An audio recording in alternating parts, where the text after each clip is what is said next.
So this week I wanted to do a video based on one I did a meeting on the weekend.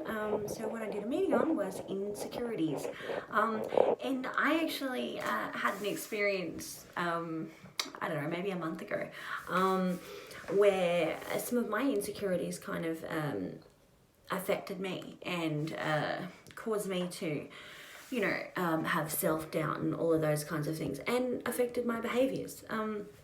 In the end, most of us, I would probably say all, but I cannot completely make that assumption, all of us have insecurities. And they actually do play a huge part in what we do. So our behaviours, the things that we act out and the things that we say and the relationships we get in and all of those kinds of things. So what I wanted to talk about today was, the distinction between insecurity and fear and how insecurities actually come out, and a few tips that I got from a website on how to help with that, and my own insight as well.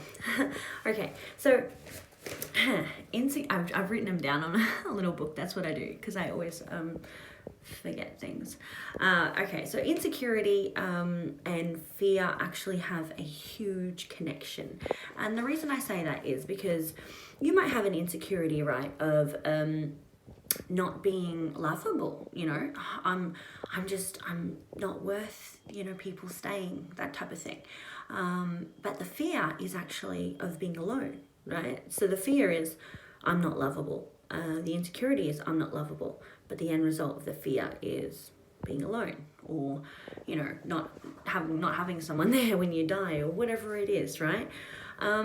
So there's a huge connection in how these play out, and we all have insecurities, right?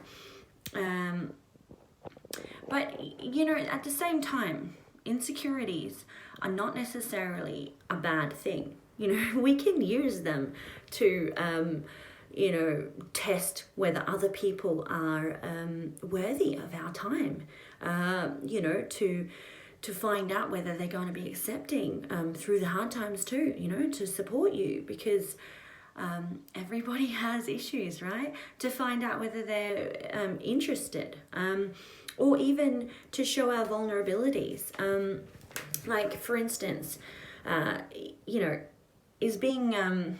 So when we're being vulnerable, right, we're sharing heartfelt stories, we often feel inspired when people are being quite vulnerable, and those stories, will share potential insecurities or shame, or, a range of emotions, losses and failures and those types of things, because our history bases around who we are. Our experiences affect our triggers and the way that we deal with things and the way we think about things.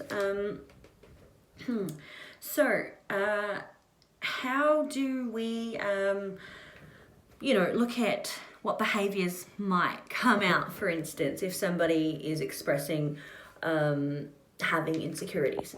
So I wrote down a massive list because I do that.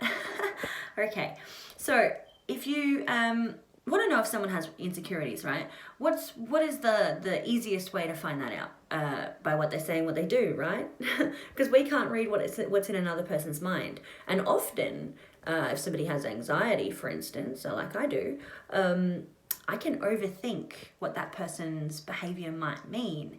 But that also has caused me to be a lot better at reading people, So I do find that reflection is a good thing in the end. Obviously, overthinking too much is not a good thing, but, questioning people's behavior is a great thing, So, okay, so people's behavior.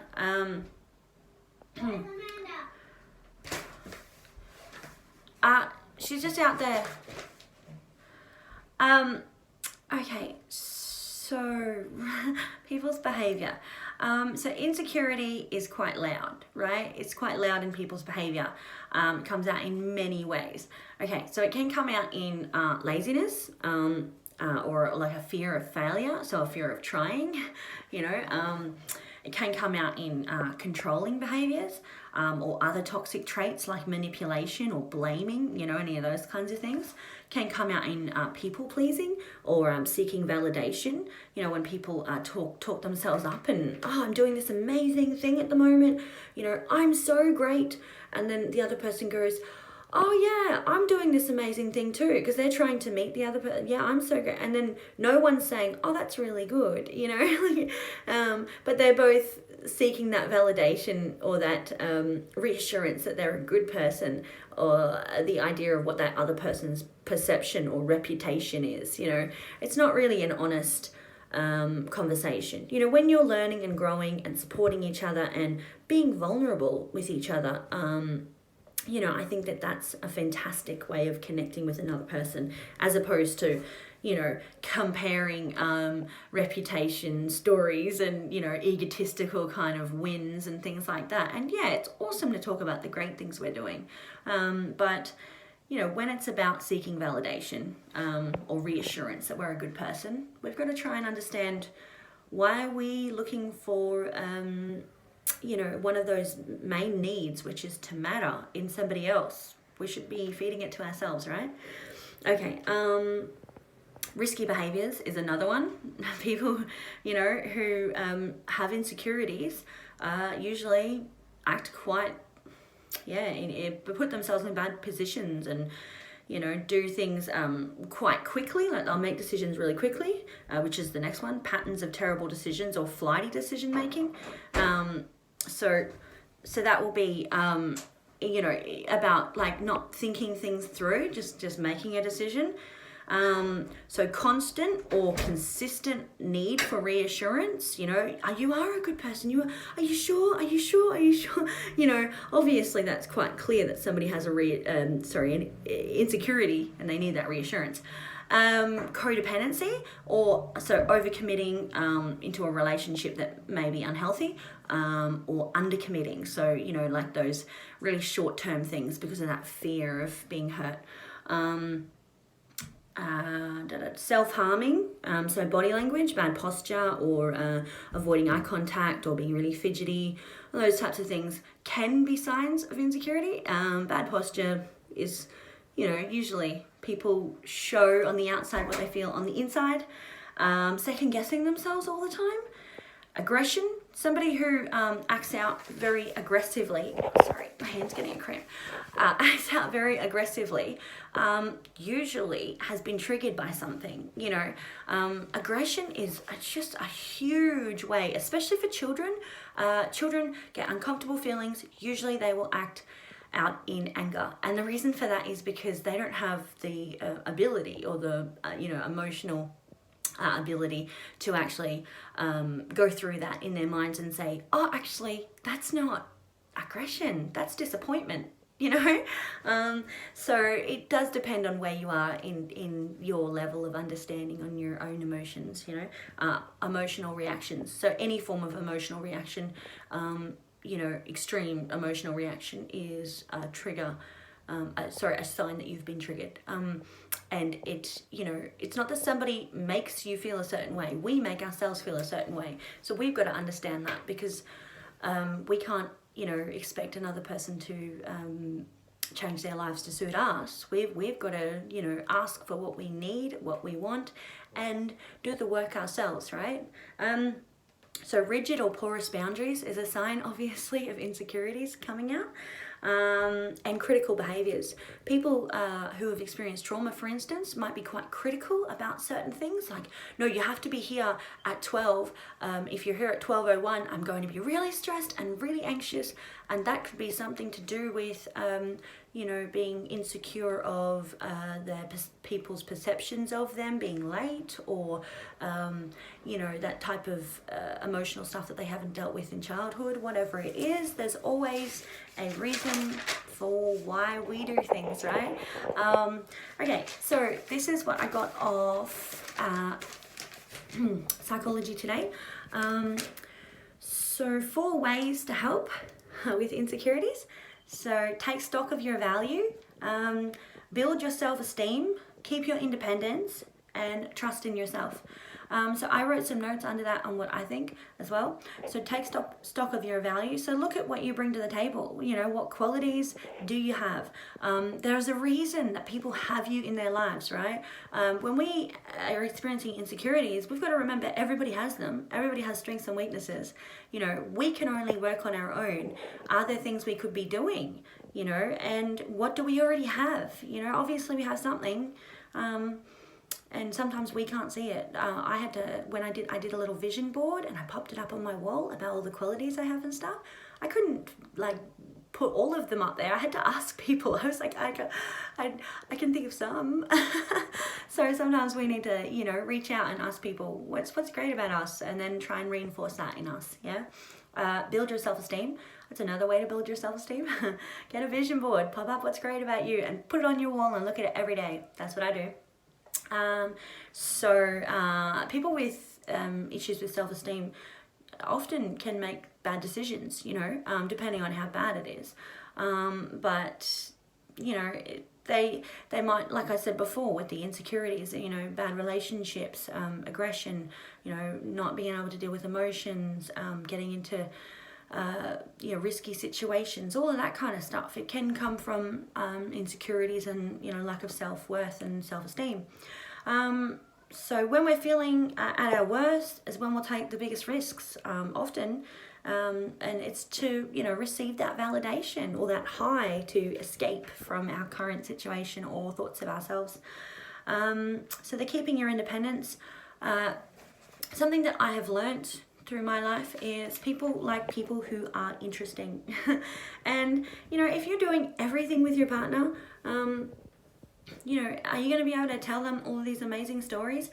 And are they going to be able to learn so much from you if you're doing everything together? At the same time, what happens to all of those friends when you know, need someone to go out with, or when you, maybe you have problems in your relationship? You know, spending too much time together, too much of anything is a bad thing. Even too much water can kill you, you know.